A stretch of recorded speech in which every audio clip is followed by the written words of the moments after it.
A royal expert has predicted that there is worse to come from Prince Harry amid his alleged ongoing fallout with his dad Prince Charles. After quitting royal duties with his wife Meghan Markle, Harry claimed in the infamous interview with Oprah Winfrey that his father had cut him off financially.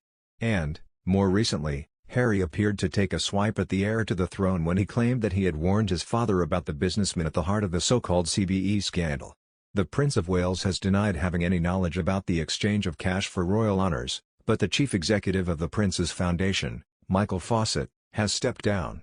The controversy surrounds the awarding of a CBE to Saudi billionaire Mahfouz Murray Mubarak bin Mahfouz in 2016, who was a donor to the Prince's Foundation. Mahfouz denies the allegations. Now, on the Mail's Palace Confidential podcast, the panel considered the impact that Harry's recent comments might have had on further souring his relationship with his father.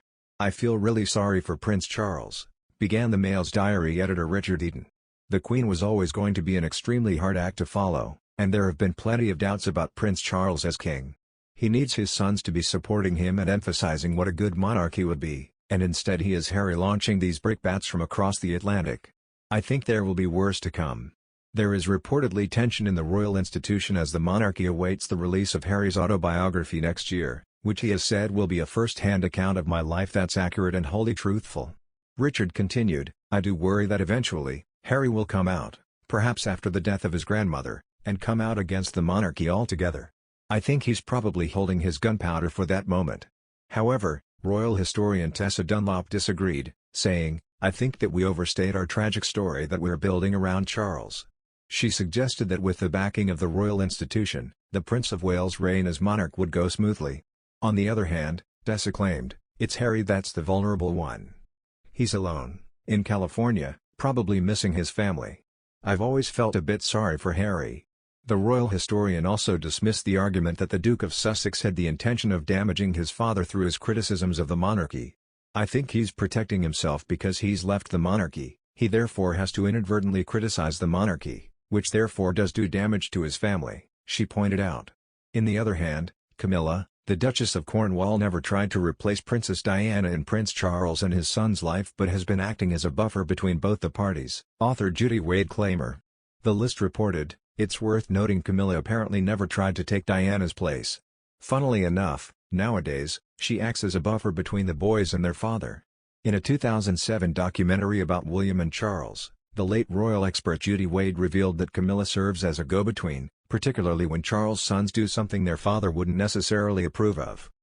Notably, Camilla never actually interfered with how Charles was raising them, not only because she was too busy taking care of her own children, but also because she trusted his judgment. But the online publication noted Prince William and Prince Harry initially struggled with accepting Camilla and her children into their family dynamic. They continued, "Immediately following Princess Diana's death were especially turbulent. In particular, William and his stepsister Laura Parker Bowles reportedly got into fights over who was to blame for their broken homes. Likewise, William allegedly blamed Camilla for all the pain his mother went through in the final years of her life." Biographer Penny Junor further claimed in The Duchess, The Untold Story that William and Harry found it very tough to accept Camilla. Ms. Junor wrote, "You want your mum, you don't want her, and she had her own family."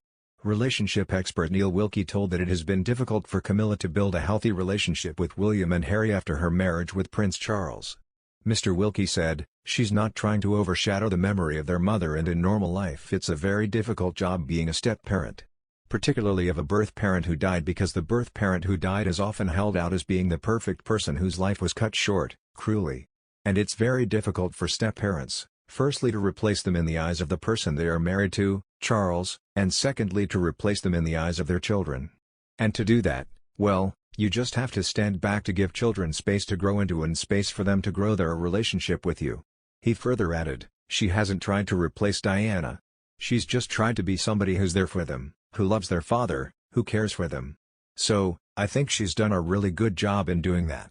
And it's very difficult for step-parents, firstly to replace them in the eyes of the person they are married to, Charles, and secondly to replace them in the eyes of their children."